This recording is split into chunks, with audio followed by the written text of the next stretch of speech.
Hey everybody, Jose Gonzalez here for PW Mania, coming to you live from Philadelphia for WrestleMania weekend. And with WrestleMania weekend normally comes a little thing called WrestleCon. I'm being joined by one of the attendees at large. She's done pretty much anything there is to do at WrestleCon, working with vendors. She's helping to coordinate the media program this year. From the All Things Honor podcast, from Pop Break, it is Kimmy Sokol. Hi, Kimmy. Hi, Jose. Thank you so much for having me. We are 2 days away when we're recording this from the big show. A lot of pressure. My phone was blowing up a lot today from a lot of people, and I'm just like, guys, it's last minute. There's nothing you can do about it. It's over. It's done. Let's just get there. Yeah, it is crazy to think that the wrestling year's just flown by the way it did. I mean, I remember my first experience going to WrestleCon was back in Dallas in 2022. So, how has the convention changed, if at all, over the last few years? Well, I think the thing for Dallas was like that was really the first big WrestleCon post the pandemic. They did one in Tampa the year prior, but there wasn't as many people there because the pandemic was still going on. Everything was spread out. I believe there was a mask mandate at that point too. I could be wrong about that because that was the one I didn't go to. But now it is 3 days of so much fun. There is the super fan, which they have done every year. So the super fan actually gets you into everything, like every single day. But this year, there's experiences just exclusive for those super fans. So tomorrow night, Sting is having a Q&A. Tony Schiavone is hosting it from 11 to midnight. So we're going to be up super late tomorrow.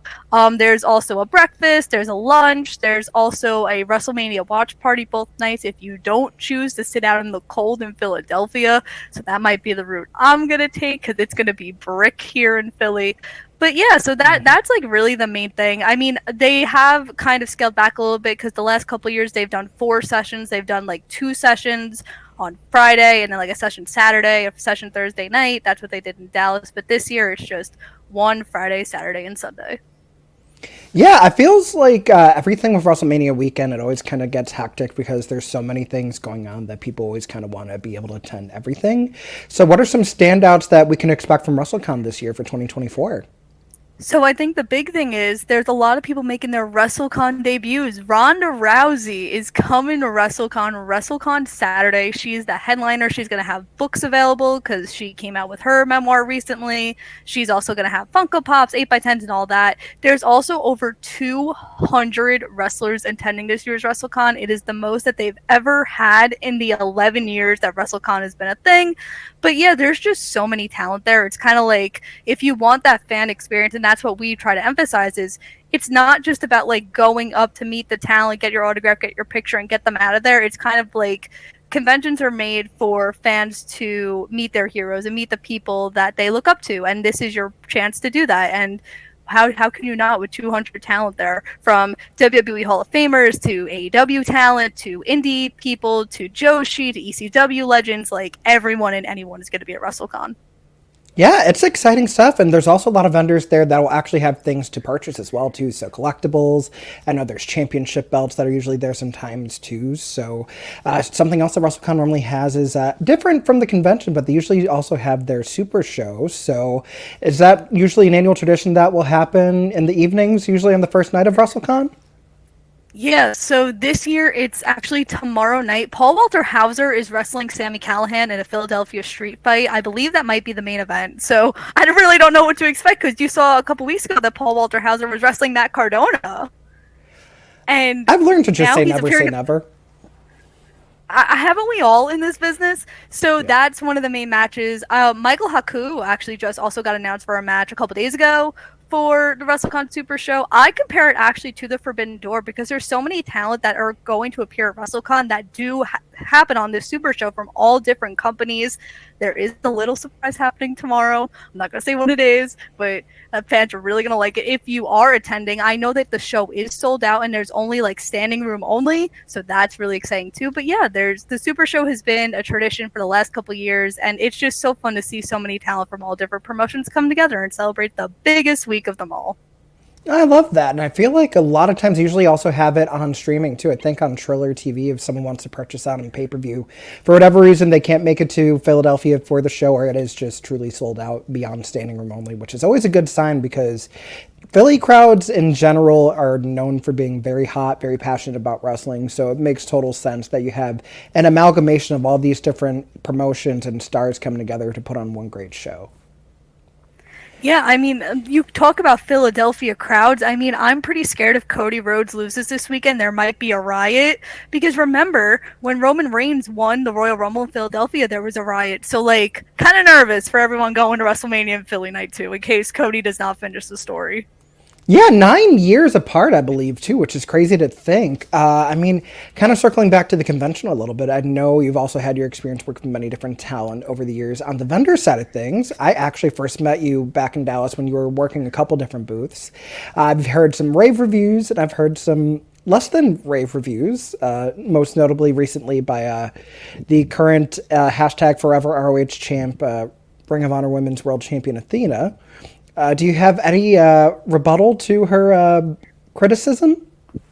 Listen, I mean, first of all, I make sure that every talent I work with is in a safe environment. It's my job to shoo away like all those creepy fans that you hear about on Twitter. Like I have a very hard job because I'm a tiny individual. I'm also a female. It's very easy to like ignore me and push me out of the way. But my thing for the current forever Ring of Honor Women's Champion is that I have felt that every time I've worked with her, we've had an amazing experience. I mean, there's other people within the company that she currently works for that will rave about me, a certain dentist. I know that also Nyla Rose has awarded me a trophy saying I'm the worst. I don't understand it. I don't get it. I feel like if I was so bad at my job that all these agents wouldn't want to work with me anymore. I feel like I'm up in my game and everyone's like, what is this? Why does Kimmy get everything? I mean, I know one of her minions in training, Billy Starks, is also going to be at WrestleCon, so maybe you could talk to her and get some pointers. You know, maybe things will cool down a little bit once Supercard of Honor passes. But, I mean, coming from not only the vendor side of things, but as a fan, what are some etiquette things that people might not really think about when it comes to WrestleCon?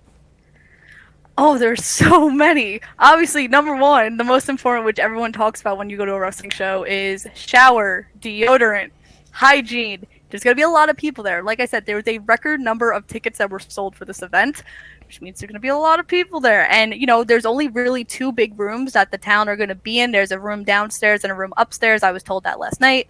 So please, hygiene, pretty please. Like, be respectful for your talent. And I think the other thing too, like this is just like a me thing. Like, don't if you see that the talent has a very long line, do not tell the talent your life story. We are trying to get through the line as fast as possible. You could you know, like take like a couple minutes, but don't take 20. I really don't like yelling at people like, "Hey, I have a line here. Can we hurry this along?" I don't like doing that. I do it very rarely. So yeah, stuff like that. You know, be line etiquette. You know, I don't want to see any fights break out. Like we're all here to celebrate the one thing that we love, which is professional wrestling, and I feel like that's really important in a scene like this. So everyone just be nice to each other. No, that is very. I mean, it's crazy that some things that are common courtesies are also newsworthy, but nevertheless, on top of just all the different booths and different stars that are going to be appearing, I know some stuff is ticketed regarding photo ops. So when it comes to those pro sessions, what's usually the best way to make sure that you get your ticket in time? Do it ahead of time. I have said this. Wow, my voice is just going woohoo. That's how you know I've been very busy this week, guys. The one thing that I've always said is WrestleCon plans this a year out. They start announcing talent back in November, December for this event. So just get yourself ahead of time. Be prepared of what you want to do. Yeah, definitely. So, I mean, WrestleCon is coming to you this Friday through Sunday here in Philadelphia. I believe it is at the Sheraton, Philadelphia. Yes. Perfect. And then for any sort of tickets, making sure they get passes in time, where can people get that taken care of? Go to WrestleCon.com. The other thing is they put out a cheat sheet, and there is literally every single room where a talent's going to be. It is on there. It is the vendor. It is how much everyone is, what days everyone's going to be there, and the room. So that is your guide to everything. Download that cheat sheet. High Spots did all the work for you. Just go to WrestleCon.com, print out that cheat sheet, make a list of like what you want to do, what your friends want to do. The cheat sheet is the way to go. And also, I don't know if we mentioned this before, but definitely bring some cash too, because you never know who's going to have card access, who isn't. So, when in doubt, Yes. find an ATM before you go. Prime time appearances, the people I'm working with this weekend, we really only accept cash. We do not do card or PayPal or Cash App or any of that. And I know even this past weekend in Indiana, the ATM actually ran out of cash. So stop at a bank along the way. Yep, break your bills ahead of time too. Don't leave it on the talent because you never know what happens. So, definitely a very fun and eventful weekend ahead of us here in Philadelphia. Kimmy, thank you so much for your time this week. You're probably one of the busiest people I've seen all wrestling week, which is saying something because it's go home week before WrestleMania. So, I really do appreciate you getting to chat with me. Again, everything is available online for the WrestleCon passes for any of the days. If you still want to get superfan access, definitely keep that in mind. Thank you so much to High Spots for organizing this big event that we love every year. And who knows, you might be seeing me sometime this week in Philadelphia. So I will see you all soon. Take care, everybody.